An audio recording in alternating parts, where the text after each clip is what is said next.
Assalamualaikum warahmatullahi wabarakatuh. Berjumpa kembali dengan saya di video pembelajaran matematika.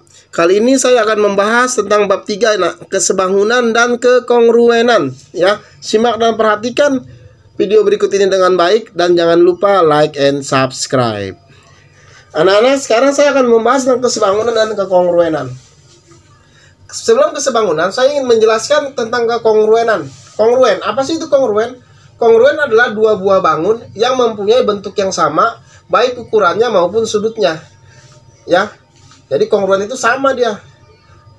Bentuknya sama, ukurannya sama, sudutnya pun juga sama. Ibarat katanya ngejiplak. Misalkan ya, dikatakan benda ini kongruen nih. Kongruen misalkan. Benda yang kongruen. Ini ada persegi nih. Persegi misalkan ya. Ada persegi. Nah, ini panjangnya misalkan 6. Ya, berarti kan ini 6 semua ya. Kalau persegi kan 6 semua. Nah, ini ada gambar lagi. Ya. Sama persis. Ukurannya sama, 6 juga. Dan dikatakan dua benda ini adalah kongruen, ya. Dikatakan dua benda ini adalah kongruen karena bentuknya sama-sama persegi, ukurannya pun juga sama-sama 6, panjang sisi-sisinya juga 6. Itu dikatakan kongruen ya, ya. Jadi kongruen itu mudah untuk dipahami dan dimengerti. Jadi kalau melihat bentuk bangun yang jenisnya sama, ukurannya sama, maka dikatakan dua benda itu adalah benda yang kongruen, yang sama jenisnya, sama bentuknya, dan sama ukurannya, maupun sama juga sudutnya. Jadi ngejiplak gitu ya. Pernah ngeliat keramik lantai kan, nak? Di kelas ya. Keramik lantai itu kongruen karena sama ya. Nah, bagaimana yang kesebangunan? Kesebangunan adalah dua buah bangun yang mempunyai bentuk yang sama, tetapi ukurannya berbeda gitu. Ukurannya berbeda ya, nak. Nah, misalnya ada persegi di sini. Ya. Ini 6 ya. Ini kesebangunan ya, ini kesebangunan ya. Kesebangunan. Ya, ini 6, ini 6, ini 6. Terus ada persegi yang besar. Nah, ya. Misalnya ini 12, ini 12, ini 12. Nah, ini 12, gitu ya. Nah, ini namanya sebangun. Ya, bentuknya sama tetapi ukurannya berbeda, gitu ya. Gitu. Jadi kalau kongruen sama persis. Kalau kesebangunan bentuknya sama, tetapi ukurannya berbeda. Nanti ada syarat tambahannya. Dan dikatakan sebangun apabila sudutnya sama dan panjang sisinya harus sebanding ya, harus sebanding. Nanti ada yang nggak sebanding, tidak dikatakan dia benda yang sebangun itu ya. Nanti kita lihat contoh soalnya ya, kita lihat contoh soalnya. Jadi paham ya, kongruen dan kesebangunan. Yang kongruen sama jenis, kesebangunan kongruen jenis sama, ukurannya sama, sudutnya sama. Sedangkan kesebangunan jenisnya memang sama tetapi ukurannya berbeda. Nah, contoh soal 1, nah. Apakah jajar genjang ABCD? Yang ini ya, ABCD ya. Dan jajar genjang PQRS pada gambar di bawah ini sebangun. Kita lihat ya, nah ya. Oh, maaf ini kurang gambarnya ya. Sini X. Sini O. Sekarang kita tinjau dulu dari sudut-sudutnya, ya. Tinjau dari sudut-sudutnya, nah. Lihat sudut di A, lambangnya X ya. Sudut di P, lambangnya X, ya.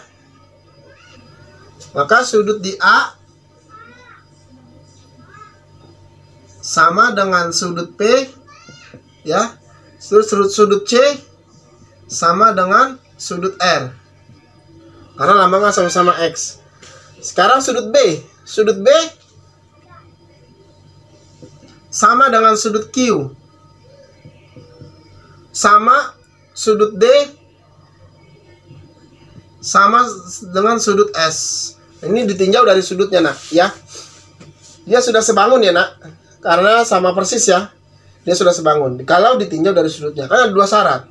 Sudutnya harus sama semua, ya. Sekarang ukurannya harus sebanding. Ya, ini belum dikatakan sebangun ini. Kalau dia tidak sebanding, bagaimana caranya supaya dia dikatakan sebanding? Ya, lihat saja.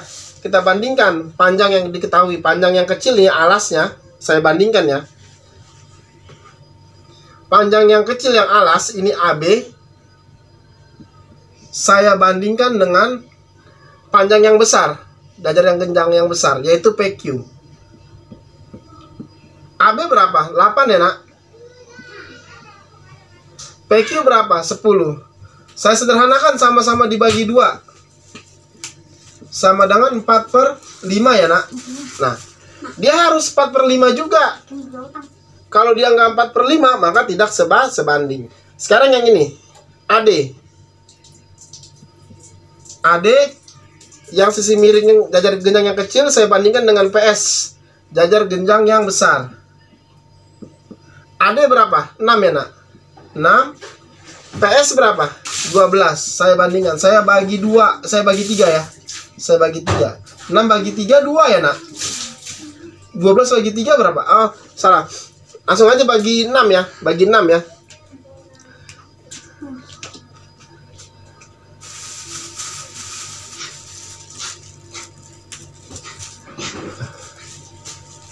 Saya bagi 6 ya nak. Saya bagi 6. Saya kecilkan. 6 bagi 6 1. 12 bagi 6 2. Ternyata ini berbeda.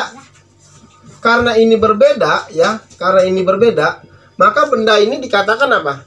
Tidak sebangun. Ya, tidak sebangun. Karena perbandingannya tidak senilai. Yang ini perbandingannya 4/5, ini perbandingannya 1/2. Maka dikatakan benda ini tidak sebangun. Jadi walaupun bentuknya sama, ukurannya berbeda, sudutnya sama, karena ukurannya perbandingannya tidak senilai, maka dikatakan tidak sebangun. Ya, nah ya. Kalau dia sama, ini 4/5 juga, maka dikatakan sebangun. Itu untuk nomor 1 yang untuk nomor 1 ya nak. Kita masuk ke soal nomor 2 sekarang. Ada 2 buah persegi panjang masing-masing berukuran 18 x 12 dan 15 x 9. Berarti ini yang besar ya. Kita bikin dulu yang besar. Yang besar persegi panjang. Ukurannya 18 cm dikali 12 cm. Lalu dengan persegi panjang yang kecil ya. Yang kecil.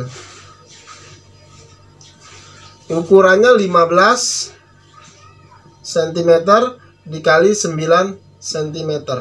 Itu ya nak. Dia sebangun apa enggak? Ya sudah, bandingkan saja ya. Ini misalkan langsung aja kita bandingkan saja ya. Yang ini, yang besar saya bandingkan dengan yang kecil. Berarti harus sama. Kalau panjang harus dengan panjang ya, lebar dengan lebar. Nggak boleh 18 dengan 9, salah. 18 sama-sama panjang dengan panjang.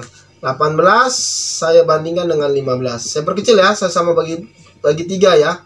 18 bagi 3 6 ya. 18 bagi 3 6. 15 bagi 3 berapa? 5 ya. Berarti 6/5. Sekarang 12 dengan 9. 12 dengan 9. Saya bagi 3 juga ya. Saya bagi 3. 12 bagi 3 berapa? 4 ya. 9 bagi 3 berapa? 3. Karena ini tidak sama ya. Karena tidak sama tuh. Karena tidak sama. Karena tidak sama artinya tidak sebanding ya. Tidak sebanding, maka benda ini dikatakan apa? Tidak sebangun. Tidak sebangun ya nak. Karena tidak sama. Gitu ya caranya ya. Untuk membedakan bangun itu sebangun atau tidak, maka kamu harus membandingkan sisi-sisinya. Kalau dia berbeda hasilnya, maka dia dikatakan tidak sebangun. Gitu ya nak ya. Demikianlah video berikut. Jangan lupa like and subscribe. Wassalamualaikum warahmatullahi wabarakatuh.